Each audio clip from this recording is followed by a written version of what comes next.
This is Dr. Bob Greenberg, and this is the Break It Down Show. And now, the Break It Down Show with Jon and Pete. I don't like to say such things in someone's dining room, but I might have a boner. Me too. Yeah. There's no stopping Tan Marie. That's the name of her dick. Uh-huh. Because she tans it. Because, yeah, clearly. I was in New Orleans, and we got a chance to talk to Chris Thomas King. He played Tommy Johnson, the guy that sold his soul at the Crossroads in 1892. He played him in Oh Brother Where Art. Yeah. And so he's the guy that plays the guitar, second generation blues man. And he exploded our brains. And he said, basically, he's like, there is no such thing as jazz. It's all blues.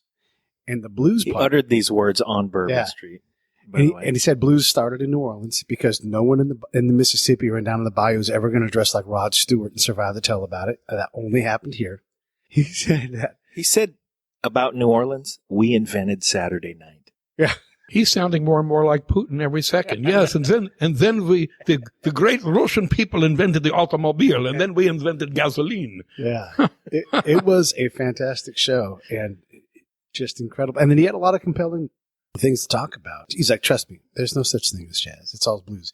And the thing that really kind of twisted it is, we're looking at blues as... He was being inclusive. Yeah. Is what he was doing. You know what? Listen, this is the era of alternative truth. Uh-huh. We alternative fact. Gosh knows that everything goes. Uh-huh. He said that, when we talk about blue, it's not the French blue and blue entertainment and expressing yourself, which is what New Orleans is about.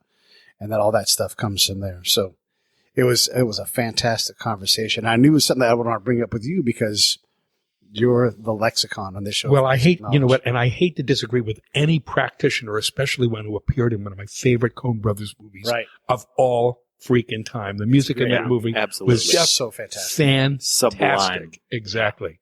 I love, that's a great movie. Look, it's the Foggy Bottom Boys. It ain't my constituency. right. Look, let's not get verifiable truths in the way. This guy's speaking emotionally as a practitioner on site. Yeah. We're going to leave it alone. I'm going to leave it alone. Just to introduce the show, we were back in the lovely abode of Dr. Bob Greenberg, who is serving us martini. And I know I'm going to speak for Pete here. We just love you, man. We just love everything about you. The emotions that come over us when we are just planning to come over here. We know that we're going to get our minds blown somehow. We know that some little nugget of truth. Shut them up. No, leave it. It's fine. Really, I appreciate that you're considerate of that. But this is a live environment show. Hey, there's Daniel. Yes, it is. There he is. Yeah. What's going on? You going to go to Pelican Bay later on? No. No, we hope not. A bath and piano lesson will be enough. Yes. I like that Dr. Bob gives the hand signal for let's keep it down. Yeah. And then Pete asks him a question. I'm the good influence uncle.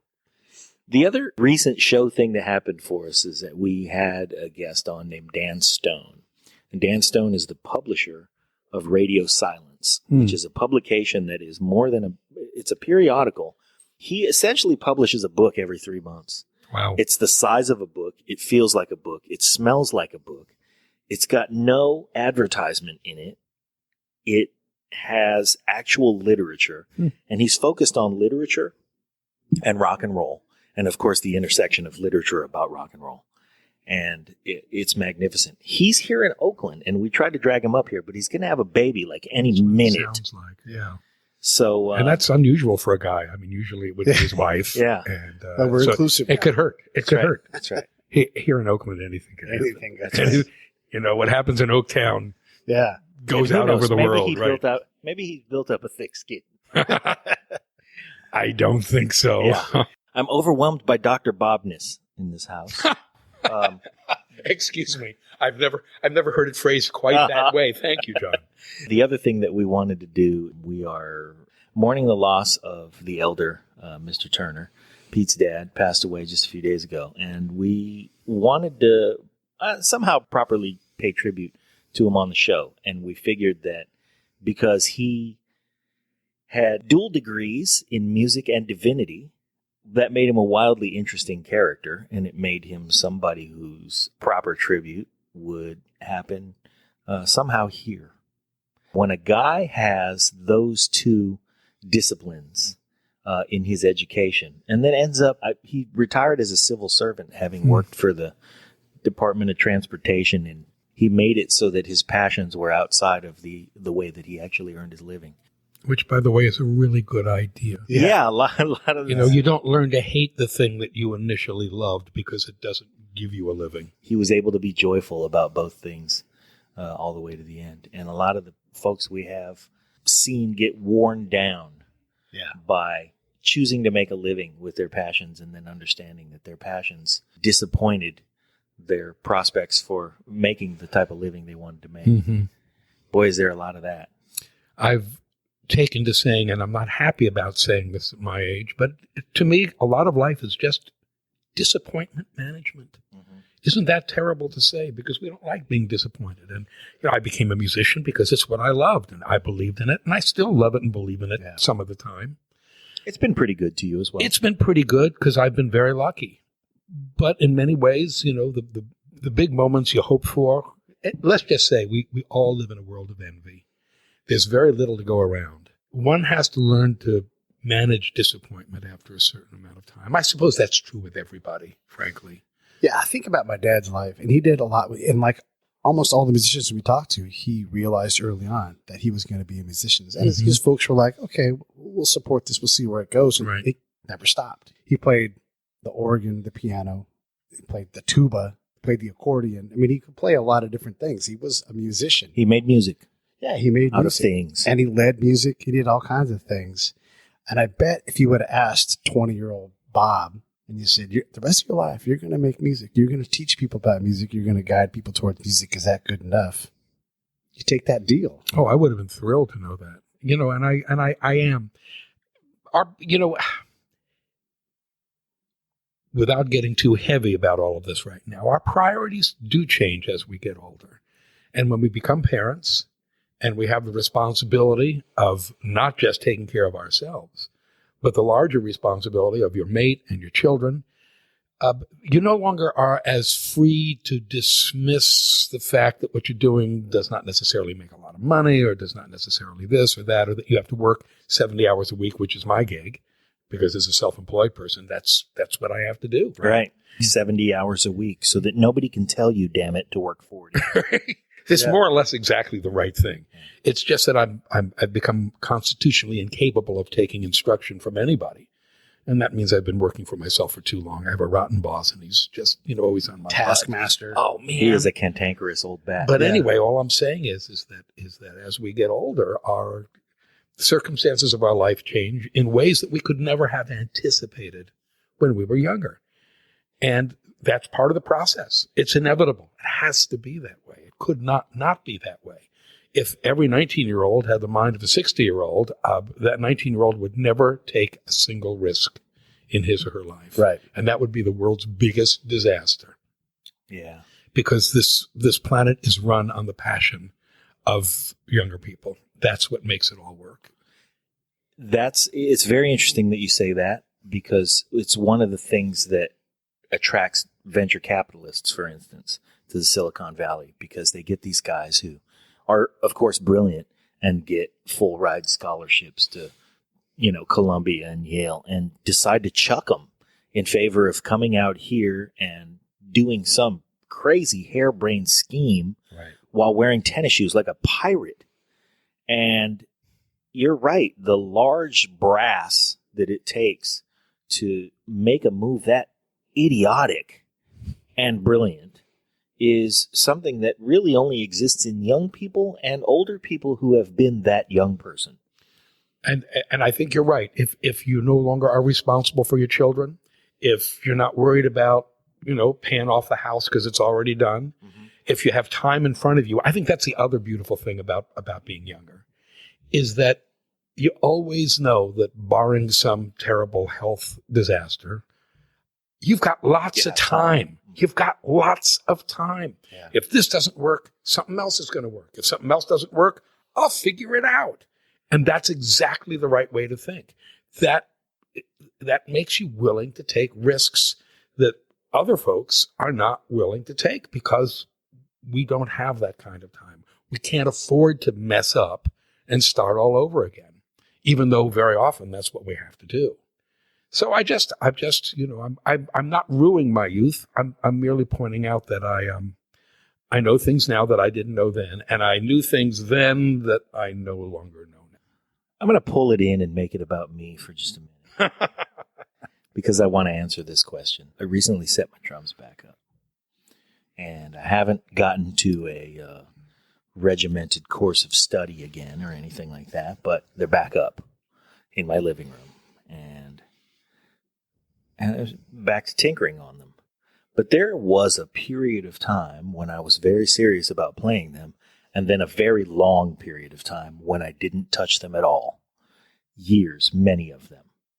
But somehow I still identified myself as a musician.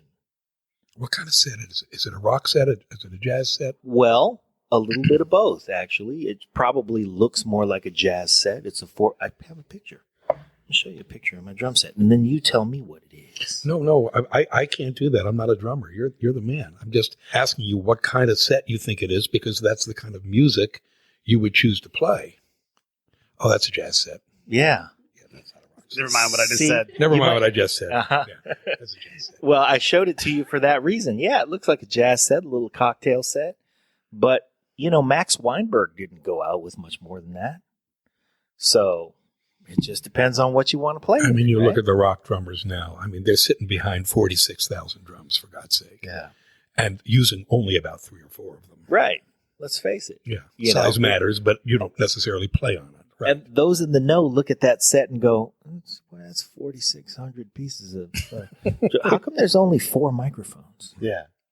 But what do you think drives the lunacy that I would continue to call myself a musician for all those years when I didn't touch a musical instrument?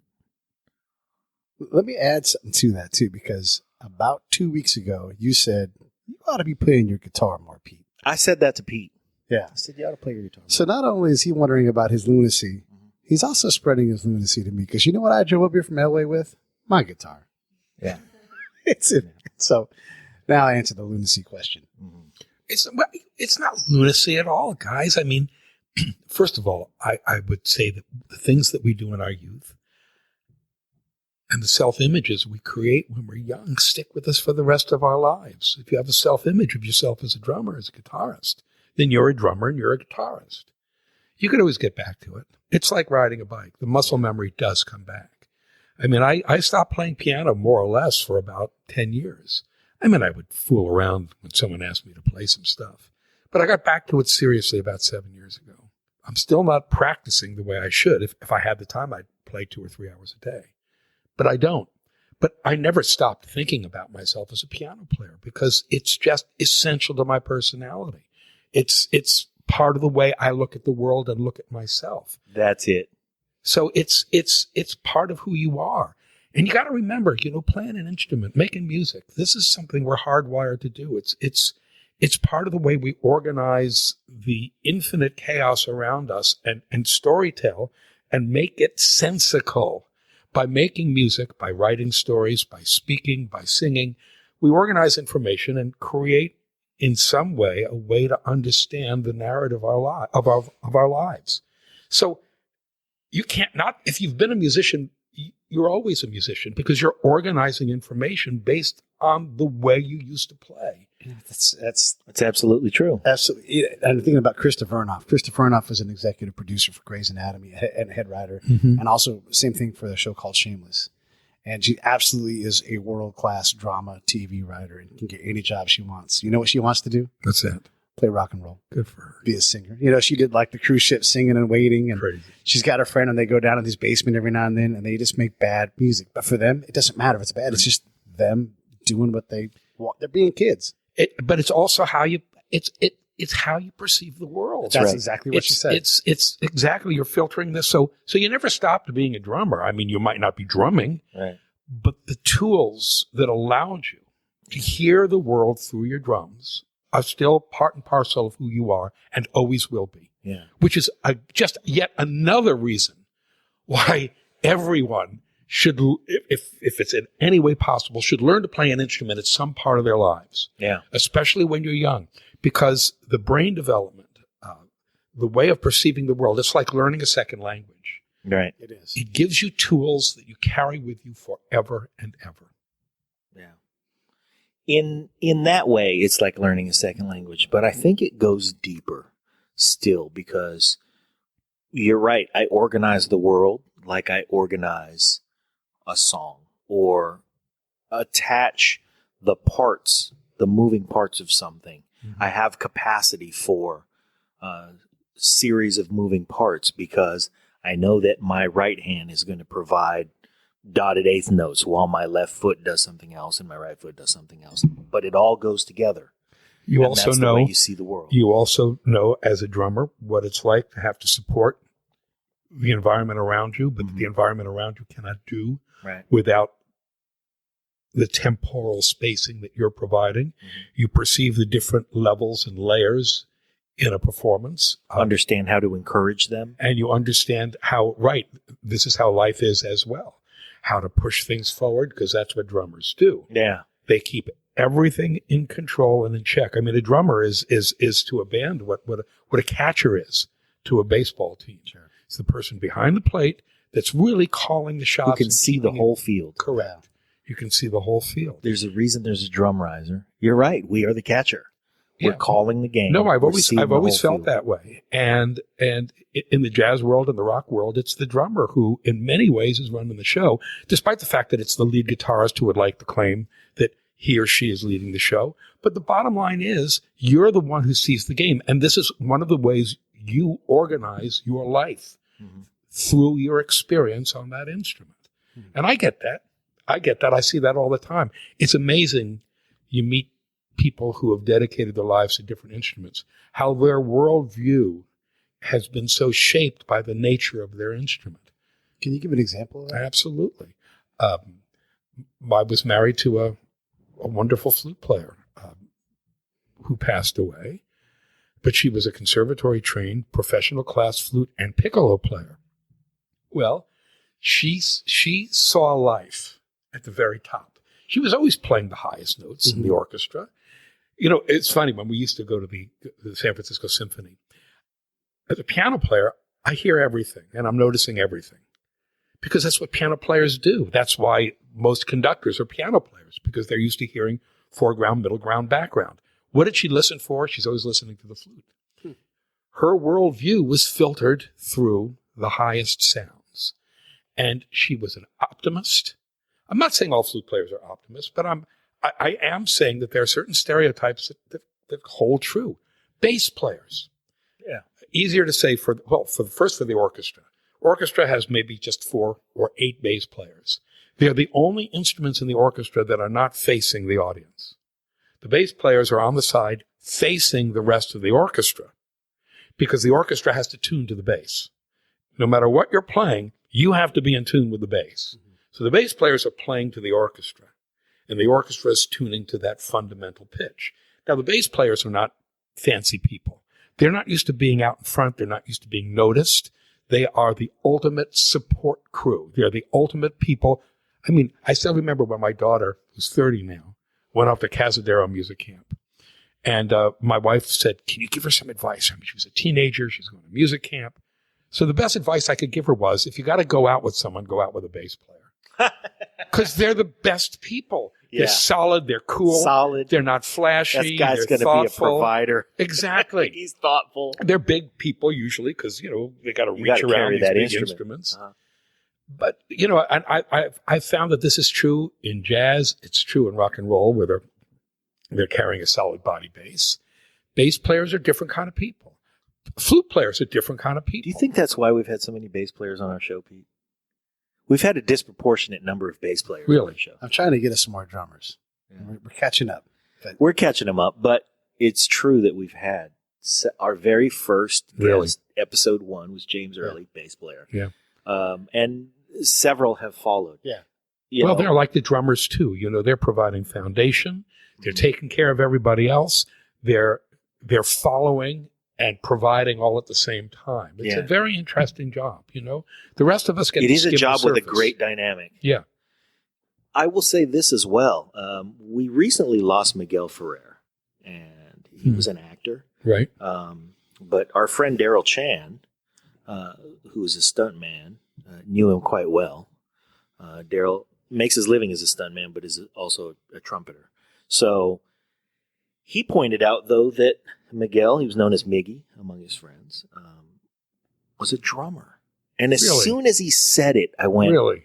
yeah, of course he was. I have to say, you know, of all the roles he played, it was RoboCop.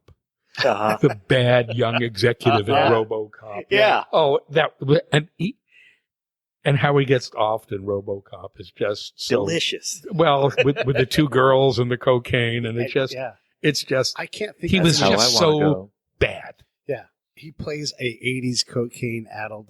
He could play that forever and always be right. You know. Yeah, you could insert that character in practically anything. Yeah, really, exactly. It's a Shakespearean Right. kind of character. Yes. I want to go back. You talked about how keyboard piano players are often the conductors, and I believe this is true. My dad, same thing. He conducted, and I remember him. So I was trying to learn about like you swing your arm. I'm a kid, you know, trying to learn about like you've got the stick in one hand, why not in the other? What's the other hand doing? Why does this guy do? You know, he's giving us all that stuff, and he would talk about people. Like his job would be to look at the piccolo player and be like, "Hey, you're way the fuck over here. I need you, you know," and just talking to them with his hands and looking at everything.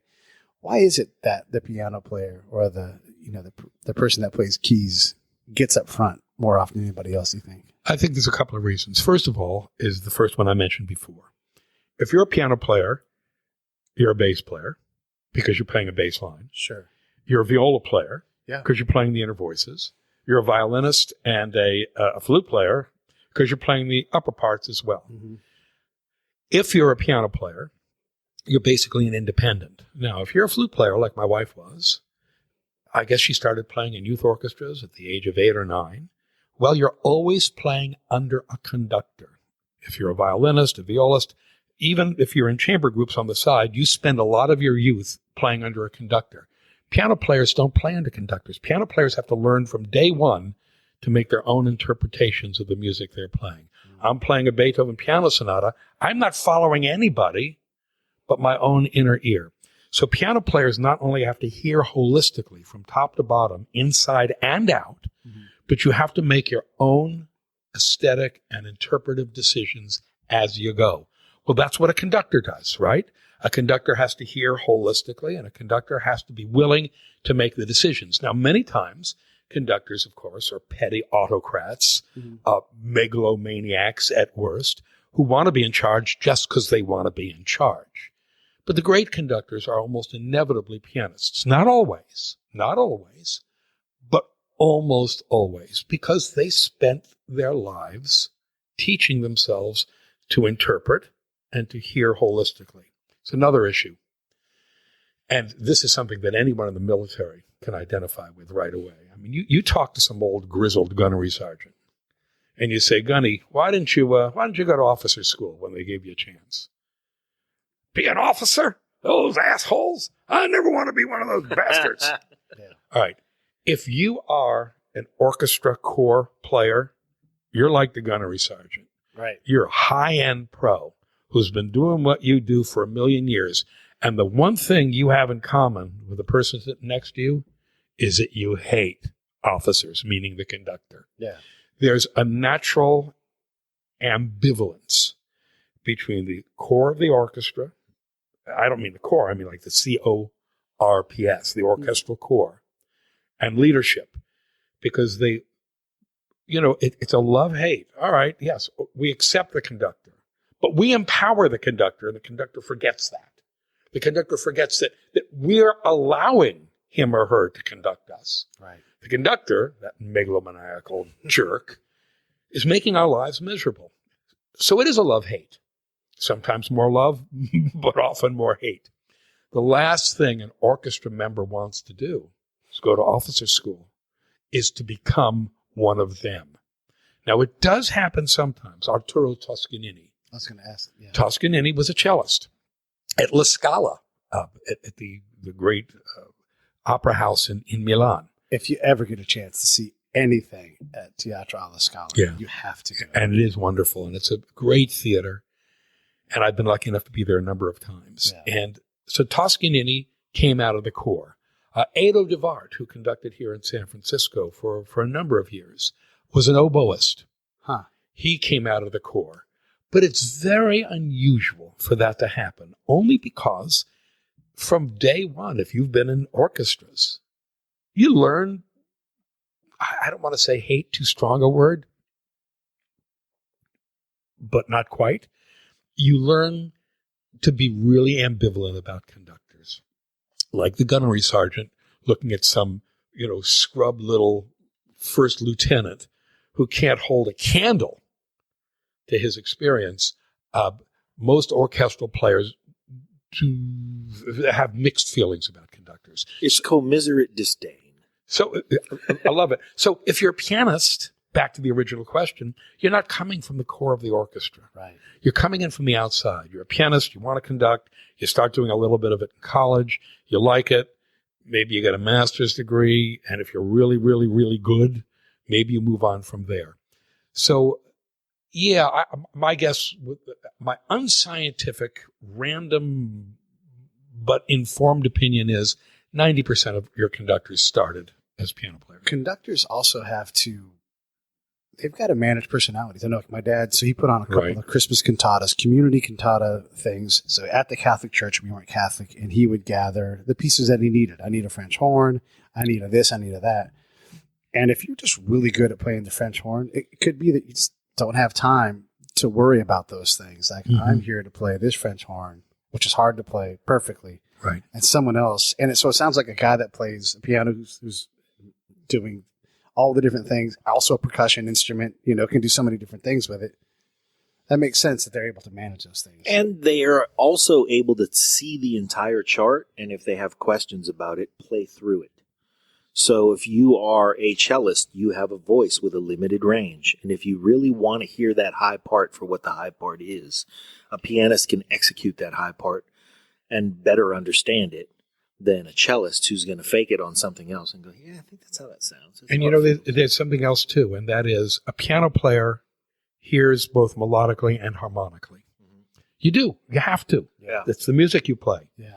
But a single line instrument, God bless them, they don't hear as harmonically as a pianist does. They hear linearly. They hear their part. Right. If you're a flute player, you hear flute parts. You're a violinist, you hear violin parts. Now, if you play in a string quartet, different story. If you play in a string quartet and you're a violinist, you are used to hearing harmonically because you need to tune to the other three members all the time. Different story. But in the orchestra, you're a horn player. Hey, listen, it's enough just to be able to make a freaking sound in that little teeny mouthpiece they have, and to start a pitch without blowing a fluff, at the beginning. I mean, these instruments are so hard to play. It's enough to execute your part. Especially when you said the oboist. I think that's really probably the toughest one to come from, because to me that's the deepest. And I don't play the oboe. I don't play a double reeded instrument, but just by nature of it being a double reeded instrument, to me is the one that requires the most specialty. I think the French horn is the most difficult orchestral instrument, followed by the oboe. But it's because of the flexibility of the notes that those things play, right? Like, well, you can really miss something. It's these double reeds Right. on the oboe. I mean, just to make a squeak on a double reed could take you months. So again, here's a good question to ask. What kind of person wants to spend his or her life with an instrument that required them to spend the first year just trying to make a sound? Yeah. Hey, this is John Leon Guerrero. Hey, and this is Pete Turner. And if you like the show, do us a favor. Yeah, share it. That's the biggest thing, honestly. All your social media outlets, all your friends, let them know the ones that you like. Yeah. I mean, we make this show for you guys. If you think it's great, say so. Say so by sharing it. Say so by putting a comment in after the show. Also, if you go to iTunes or Stitcher or wherever you listen to podcasts, give us a rating. Give us a review. If you think the show is great, please give us 5 stars and say so. And if you think the show really sucks, please give us 5 stars and say so. Because, heck, we're listening. That's right. You can't be more approachable than us. We want to make the show better. If there's something that we're missing, let us know. That really is how you help us. That's right. Tell us all about it. Thanks for listening. And now back to the show. I know I would have taken that and I would have crushed it under my heel within the first week. I would have said, no chance. Right. First, I and hit then my instrument with a stick. and then an instrument that requires you to make your own reeds. So you sit there with a little X-Acto knife carving your reeds because you can't buy oboe reeds. You have to make them yourself. Yeah. Then an instrument that also causes migraine headaches because of the pressure it builds up on your nasal cavities playing it, causes tremendous migraines. What kind of person is willing to dedicate her life to an instrument like that? Well, I'm here to make a squeak, an ungodly squeak. Right. And then you must master that squeak. You have to make your own reeds and you have to deal with the migraines. I'm sorry. You know what? I appreciate what you do. I do not want to date you. And the French horn is harder. And the French horn is just to play by far the most difficult instrument in the orchestra because it's got that tiny little mouthpiece. Yeah. And your embouchure, I mean, you have to be able to basically, bend nails with your tongue and your lips. It's a very tough instrument. Which makes you popular around prom time. Yes, it does. It does. And look, you could change a tire and never use your hands. Right. But again, only certain kinds of people. I mean, it's true in everything we do. It's amazing. We're all so different and everyone has his or her own skill set and our skill sets bring us into different jobs. And if we're really lucky, and this is lucky, if we're really lucky, we find a life that exploits our skill set as best as it can be exploited. That to me, that's as close to happiness professionally as we can get. Whatever we're doing, we can use those things we kind of do best in doing it.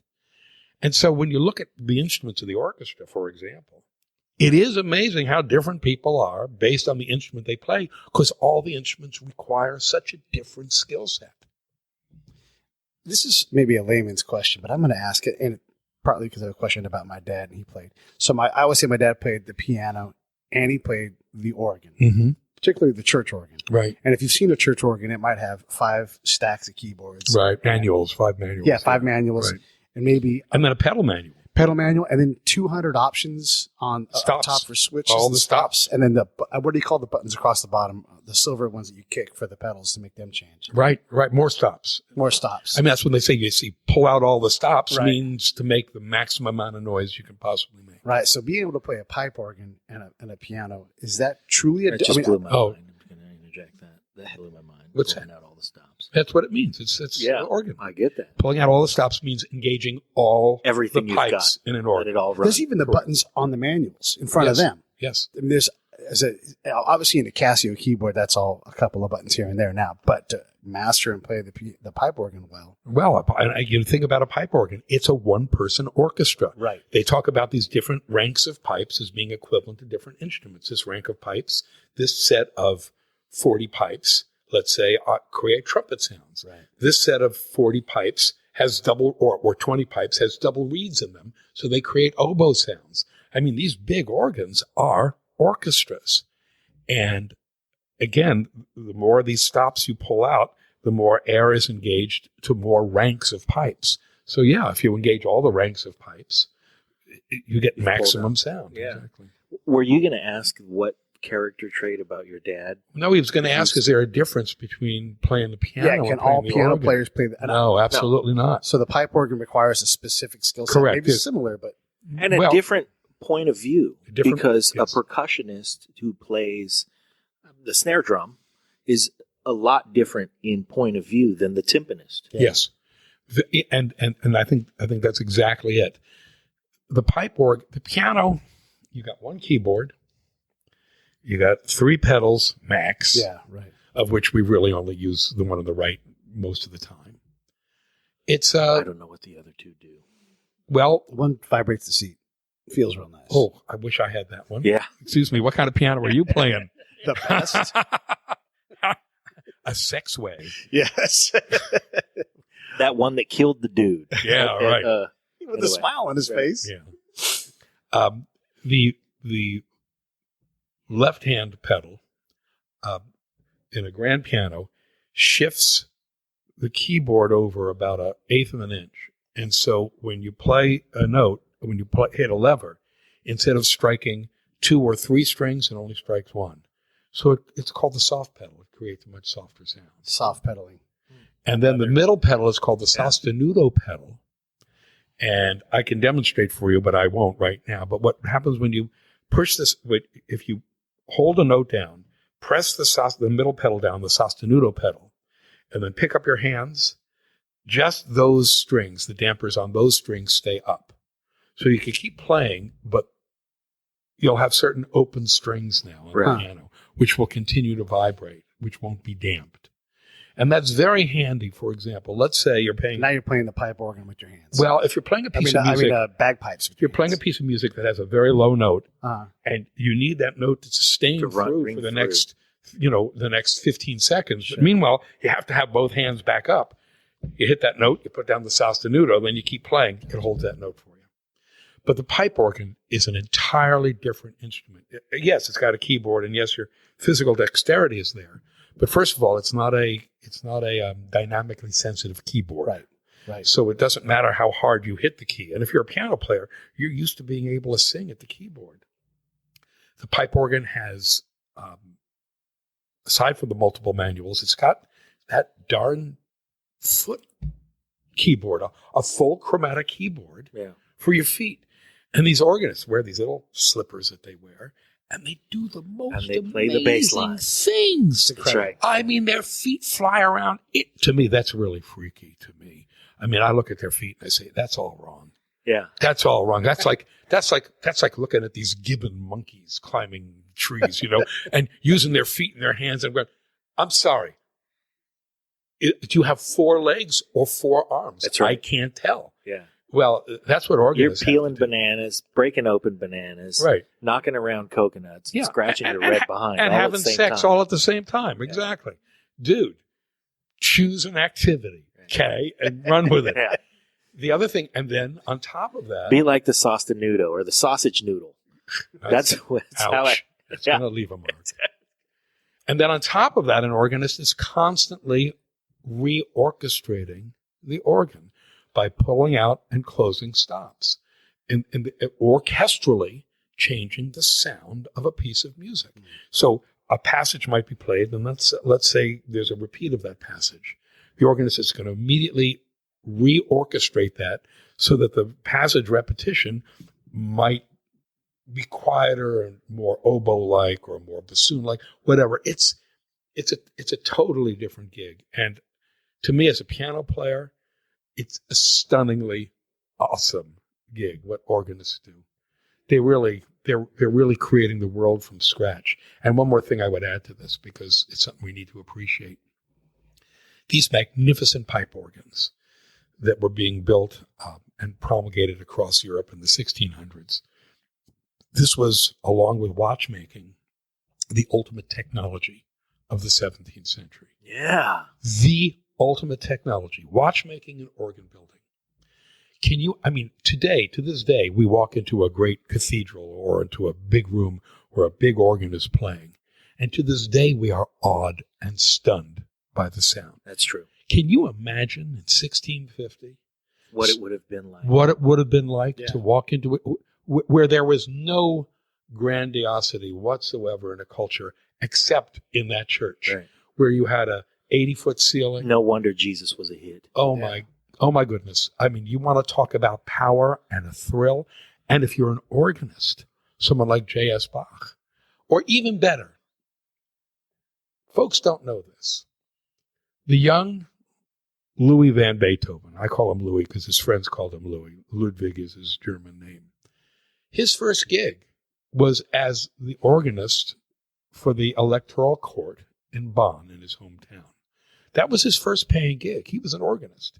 Yeah, he played harpsichord and piano, but he got his chops playing organ. Here's a kid who had no control over any other aspect of his life. His father was an alcoholic, beat him up all the time. His mother was sickly. He was the oldest of 3 boys. He had to take care of his brothers. And now he gets to play this big freaking pipe organ. Actually, there were 2 big freaking pipe organs he could play in the main church and in the electoral chapel. It gave him control. It gave him power. Can you imagine feeling that power as a kid, otherwise disempowered? No There's wonder. nothing else you'd want to do ever. And so no wonder this guy obliterated every piano he ever touched. Yeah. He was always looking for the organ sound. Right. You know, and he was got famous as a pianist 10 years later when he moved to Vienna. And he was famous for destroying those little lightweight pianos that existed. They couldn't handle him. He wanted the piano to sound like an organ. Yeah. Can't blame And him. he had to beat the shit out of it. He had to. He had to get whatever he could get out of them. So, you know, these organs, the organ has in many ways defined a lot of wonderful musicians and defined a lot of music. And I think Beethoven's orchestration is based on his experience as an organist. And I think that's true with a lot of composers. Sure. It colored his voice, just Absolutely. like you were talking about. It's It what he goes back heard, to the what he heard in his inner ear. and the way that he organized the Right. world. You're also mastering an instrument, especially in the pipe organ world, and like going back to the composers coming from the keyboard area, they are working with the concert level approach. They got everything there. They're doing all the different parts, like you said, whereas the violinist is just becoming perfect at doing the violin. Like I've already know the violin part because I play that with my left hand, then I push this button over here and I flip this. Right. So that's what they're thinking in that way. That makes a lot of sense. Yeah, an organist has to think orchestrally, whereas a violinist is not just playing one part, but at least after 1805 or 1810, having to follow a conductor, not being allowed to make interpretive decisions herself.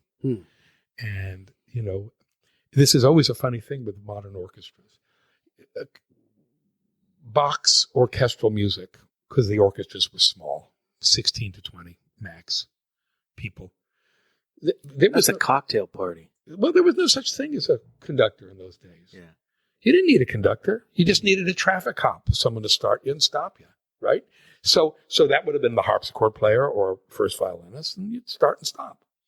And that was true in Mozart's symphonies. You just needed someone to start and stop you. Haydn symphonies. It wasn't until Beethoven you needed an exterior interpreter like a conductor. But once you have that, so here's the funny thing about players. They bitch about conductors all the time. We don't need that conductor. We could play without him. But you know what? You can't. You've spent your whole life following conductors, dude. Maybe 200 years ago, you could have played without a conductor. Can't do it anymore because you're so used to following. So this is a bit of a conundrum. The players dislike the conductors. We could do without you. But Also, the size of an orchestra. And before we get too far away from it, I just want to acknowledge that I had a girlfriend who could reorchestrate an organ. God bless her. reorchestrate But you the only organ? But you only want to do that once or twice in your life. Excuse So me. I assume we're not talking about more than one pipe. Yeah, the single pipe organ, right? right, that's right. The other Yeah, we should thing that I mention have to Brenna's say, in the house. Yes, she's in there, of exactly. course. She's got a Exactly. pretty thick skin. Pete's. Well, of course, she's Pete's daughter. She's Pete's daughter, right? And, But it doesn't mean we're not being inappropriate boys. Excuse me. well, that's true. I love that. You know, and I want to say that Brenna has a member to whom she refers as Tan Marino because she keeps it tanned. Anyway, Tan Marino. also polished. The other Brenna thing has I an want to say, imaginary penis. It's is- big and veiny, and its name is Tan Marino. The world now knows. Lucky you. yeah, How do I get one of those? luckier than I. We have a name for I it. know. George Hamilton. You can jump right onto Right. the tan party. Right. The other thing that I wanted to say, given the Beethoven story, Well, that is explains why George Washington was the father of our country. That's right. Yeah. Oh, never right. mind. I'm sorry, John. He You didn't- go ahead. Right. And he didn't necessarily chop down a tree. No, exactly. So the other thing is that we've probably all been too kind to our children because it seems like everybody who has achieved greatness was either lost their mother at a very young age or had a father who was a real son of a bitch. Don't point at me for. So I guess Brenna's destined for success. I'm going to punch you in the face. Where would Beethoven have been had he had a softer life? This is always everyone's question, isn't it? If he hadn't lost his hearing, if he hadn't slowly gone deaf between 1796 and 1818, 22 years it took for him to go deaf. Yeah. He didn't have IBS. Crohn's disease and all kinds of irritable bowel syndrome. Yeah. Don't you know it? Didn't you teach me? Who can know? Although I will say that, for example, I'm doing a lecture series right now in San Francisco on Dmitri Shostakovich, and along with the Alexander String Quartet. And here's a guy who grew up in a very happy household with a wonderful family, two loving sisters who were anchors of support for him throughout his life, a mother who adored him, a father who adored him. Okay. And he did it. Unfortunately, he did it. He had to live in the Soviet Union, which, of course, crapped him up. Yeah. But it wasn't the family that ruined him. We all there's no one who gets through life unscathed. Ozzie and Harriet notwithstanding, there's no one who gets through life unscathed. Everyone has a torch to carry. Yeah. Everyone has something. Ozzie and Harriet had to bury a child, did they not? Did they? Well, I'm talking about the TV version. The TV, yeah. Because this was the crap that I grew up watching. There's this perfect family bullshit that we all experience. And therefore we all wonder, because having lost my mom at a young age when I was not quite 7 years old, you look around and everyone else seems perfect because that was the message that was sent. But in reality, as if you're the only one who is not. In reality, everybody has a story to tell. This is one of the great realizations of my adulthood. Yeah. Everybody has a story or 5 stories to tell. And the very few people who get through unscathed, can I say bad words? Yeah. Fuck them. You know what? God bless you. I don't want to talk to you because you don't have any clue. Right. You don't have a clue. Yeah. If you've gotten through unscathed, whatever you have to say is of no consequence. You quit lying. You don't have quit a clue. and quit lying. Yeah. And quit lying. And so the guy who got through unscathed, his left ball didn't drop. Right. And again, I don't want to sound judgmental, and I don't mean this to be judgmental. You didn't have a kid? Okay, good for you. God bless you. There's like a million worries and fears and paranoias and monetary issues you never had to deal with. I can't take you seriously. Yeah. Oh, now people will tell me, well, Brahms and Beethoven didn't have kids, but they were fucked up. And that's beautiful because I can identify with them as people. They both went through primal disruptions in their life.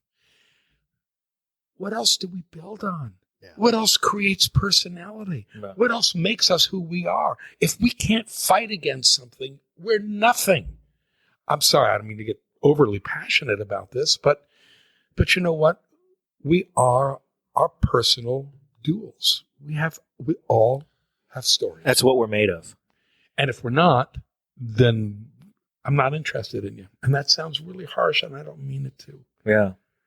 We live in a day and age now where this is Pete's reality and mine is that we will never retire. I'll retire on my way as I fall. I was about to say, as they nail down the box, I'll say, okay, I'm done. Yeah. I'll punch my fist in my heart and go, and I'll be retiring on the way down, and that'll be it. Yeah. That's all. Sorry to jump in. No, but that's the reality. I mean, for one thing, we have now an ability to be more physically capable of performing work as we get older, longer in the tooth. And now, hopefully, what we'll experience is that the wisdom that comes with that age, combined with increased physical capability, creates a work that's a lot more seasoned. I want to know what increased physical capability you are having so I can be jealous. Well, I'm not saying that my physical capability has increased from when I was younger, but I think that as a generation, we are more capable than the generations previous to us. And I agree with you. Yeah, we're lucky. So the people who had to retire when they were 55 or 62 crazy are now we look at 55 and 62 as well. You know, this is a second win. What are you going to do next? Yeah, exactly. You're just a beginner. You've only like figured out the rules by the time you're 60, and I mean that sincerely. Yeah. Yeah. You figured out the rules. Okay, now I see how to play the game. Right. Maybe. Do you think that, and I'm assuming that we're going to be much more productive and much more, because we have been, as our lifespans have grown longer, Right. the technology curve has moved a lot faster. And I don't think that's a coincidence. Or I don't think that's accidental. They do coincide, but I don't think it's an accident. So, do you think that composition is going to get more complicated? And I mean that in the best sense. Not complicated in terms of, gratuitous complication, but are we going to get better at it? I don't know what better. I hear what you're saying, and I think I know where it's coming from, but I don't think the word better means anything to me. Certainly, if we want to talk about complicated simply in terms of complexity, which you said was not what you meant, but complexity for its own sake means losing your audience. If all a composer wants to do is build more material into a piece of music, there's a point of perception death where people can't perceive what's going on. If we're talking about folks living longer and being maybe having a little more of that wisdom that comes with age and being able to build somehow certain depths of understanding into their music, it will be very interesting to start seeing what happens in the next couple of generations of composers. People who don't just, again, you look at Beethoven, who wrote these extraordinary. We have to remember Beethoven died at 56. Right. And we talk about late Beethoven. We talk about late Mozart. Late Mozart is when he was 35. Yeah. Excuse me. So what will composers do who can live longer and have a greater life experience? I'm hoping, and I'm assuming, based on current trends in concert music, that we will be creating ever more music that is accessible to a larger audience, which has been happening now for the last 20 years. I mean, I happen to think my music is accessible to a larger audience, but a lot of people might disabuse me of that, having heard what is that modern crap? No, that's like Giant Steps by John Coltrane. It's not, I don't like that shit either. Oh, duh, dude. So that's the other thing. You talk to a composer about his or her music, right. Their ideas of what they think their music is so entirely different about what someone else. But if what you're talking about is us living longer and keeping our bodies healthy longer, and as a result having a longer worldview, yes, it will be very interesting to see what kind of music people produce. I mean, if Beethoven was born today, he wouldn't have to suffer as much. You would hope. I mean, he may suffer in different ways. Well, let's say Beethoven did suffer. His hearing, by the way, would never have been an issue. Right. That could have been fixed right away. Yeah. Outpatient surgery. Yeah. Well, Beethoven's pain was our gain, so it wouldn't have been the same Beethoven. Right. It wouldn't have been the same Beethoven. And, here's a case where, like I say, his suffering has helped humanity. There's other people where that's happened to, too. I mean, like Mother Teresa. What if Mother Teresa, God bless her, what if Mother Teresa had been born in some rich French family? Right. I mean, her Who would life have furthered what she furthered. Yeah. I mean, these are looking at historical models and speculating what would happen. I mean, it's a little scary, isn't it? I mean, Mozart, my goodness, a couple of doses of antibiotics and Mozart would have been fine. A couple of doses of antibiotics, Mahler would have been fine. But Mozart, like you said, same thing with Beethoven. Mozart wouldn't have been on the road as a 6-year-old going from kingdom to kingdom. That's true. He might have been on the road and doing something at Disney or something, but, the amount It's Sullivan, right. Yeah. So out there doing some, maybe. Screwing whores. What? So, okay. And what are you supposed to do with them otherwise? They need work. Make You know them what we don't martinis? do often enough, and I'm going to do it now. RobertGreenbergMusic.com. Everybody go visit the website, and yes. we need to do this at the very beginning of the show as well, so I'll cut it in. go visit robertgreenbergmusic.com to find out what Dr. Bob is up to. If you're a loyal listener to the show, you've heard Dr. Bob and you know how much we love him, and you've heard him several times, and you'll hear him several times more because we're going to capture him as often as he allows us to, all the way until he's making music at 180. So, But I'm not sure I want to do this without Brenna. And she's going back to Georgia. We're She going to have is. her back in the summer, though. she, All right. yeah, and we'll get her back. All right. Okay. Her and Tan Marino. You know what? I might need to see the Dan Marino, but just out of intellectual curiosity. That's right. Yeah, completely on an issue. She unfurls it. Unrolls it. That's right. And rolls So it not back only up. should you go visit robertgreenbergmusic.com. Problem is, the brain can be injurious. Just be careful that you're lying down. Just, as a guy that has suffered the same issues, right? It's like circular breathing, Dr. Bob. She's nurtured a gift to move the blood around and allow the organs that are without it at the moment to do without and then to recover. and to recover. That's So right. Tan Marino's like her own little personal didgeridoo. That's right. That's right. Now, why Tan Marino? Why not Elway's John? Because she wants to tan it. Yeah, it's tan Yeah. and veiny. She has a tiny tanning bed. Oh, a tanning bed. Yeah, it was custom built, Yeah. purpose built, let's say. It's concave. Does it have a foreskin or not?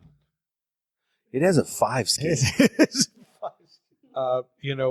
It's got such an impressive foreskin. It's got a like smegma bar. It's like a bag of beef Yeah, I jerky. was going to say a smegma bomb is bad news. Yeah. And it's just like cream cheese on a bagel. You don't want to go there.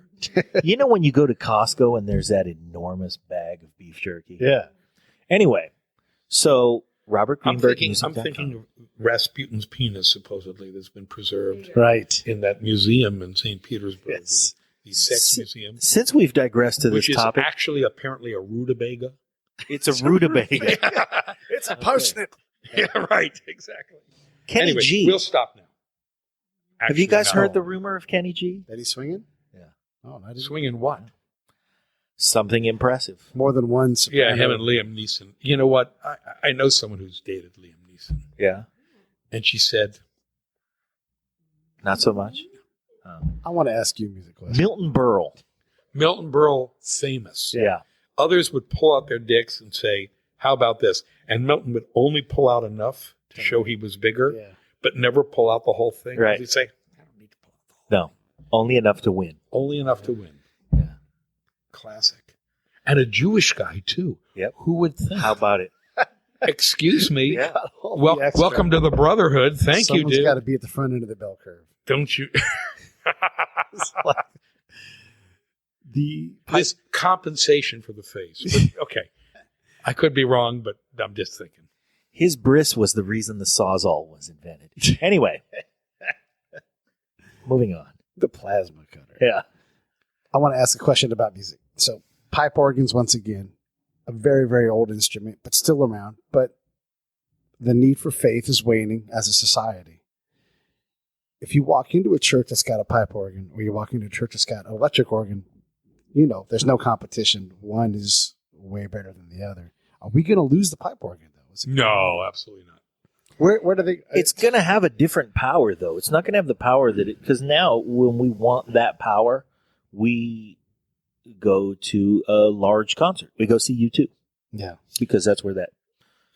You know what? I'm very naive, and I'm going to share my naivete with you. You guys are younger and God knows more tuned to what are likely to be the trends of the near to mid future. Also more Milton Berle-like. If I may No, be so presumptuous. Speak for yourself. I can unroll myself as well. You heard I've it here got- first, ladies I've and got gentlemen. my Fran Tarkington. Thank you very much. Tan Tarkington. That's not on robertgreenbergmusic.com, Yes, but indeed. go there anyway. The pipe organ is a magnificent instrument. Europe is filled. The United States is filled. Every cathedral has an amazing, and large church has an amazing pipe organ. Okay, in the olden days, in Bach's day, these organs were powered by human power. That is, people operating bellows themselves. They've all been electric for years. They've all been rebuilt. Nothing's happening to these organs. They're all over the Western world. In addition to that, all the major concert halls have magnificent organs. The San Francisco Symphony in Davies Hall has a Ruffati, an organ built by an Italian gent named Ruffati, that is just freaking amazing. There is this extraordinary repertoire going back to the early 1600s, late 1500s, and moving all the way through the 20th, and I would say hazard the early 21st century of organ music. It is a repertoire that will never be abandoned. It's too inspirational. It's too beautiful. It's too magnificent.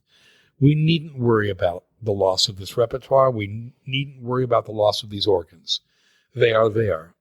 Major universities have beautiful pipe organs. It's an incredible instrument, and it will survive, and the repertoire that you play on it will survive, because the repertoire is life-enhancing and is essential to who and what we are. And like the watch has survived, that piece of technology. Correct. Okay, is it's not the supreme technology it was in the 17th century, but that doesn't matter. No, it deserves tribute. And it's not even tribute. It's still contemporary in that the music, when it's played, is utterly contemporary. Yeah. You know, I'm a believer. I sit down, I listen to, who doesn't love Johann Sebastian Bach? And who doesn't love his organ music? I'm sorry, if you don't love Bach's organ music, you either have not heard it, or you have a heart smaller than Ricky Henderson's Strike Zone. To bring it back to the To Oakland Hills. bring it back to the Spoken like an Oakland, Oaklander. exactly, spoken like an Oaklander. This is eternal music. It's not limited by its time and place. Right. Its power, its beauty, its magnificence are eternal, and it crosses the lines of time and culture and geography. And God knows if there are other life forms in our galaxy, sooner or later they will hear Bach and they will go, whoa, good earth, dude. Yeah. Because it's so amazing. No, we're not going to lose this stuff. We're not going to lose it in the near future. We're not going to lose it in the distant future. This is not stupidity on my part. It's simply logic. We haven't lost Aristotle. We haven't lost Sophocles.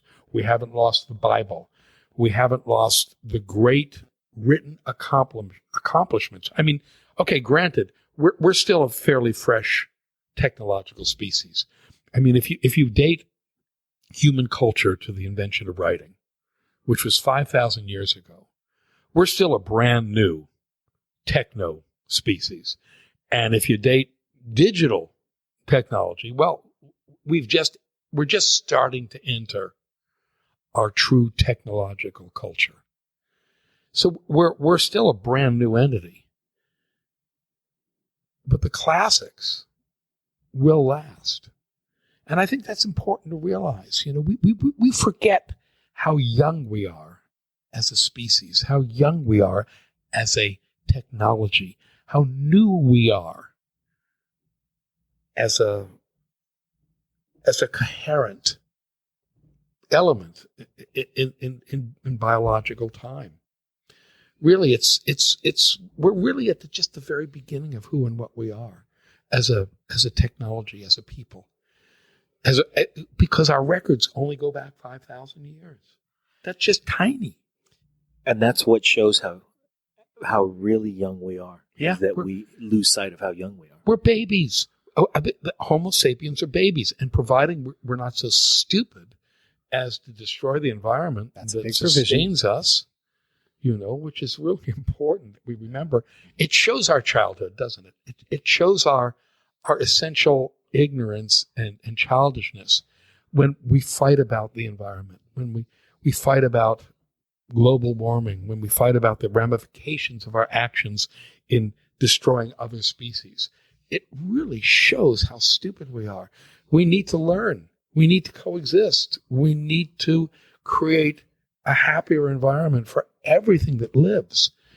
I hope, I pray, that in 500 or 1,000 years, we've smartened up enough not to destroy everything around us, and that our localized ignorance has left, and that we take a kind of larger view of our own existence and that of the animals and creatures and biosphere around us. But the bottom line is we're still brand new.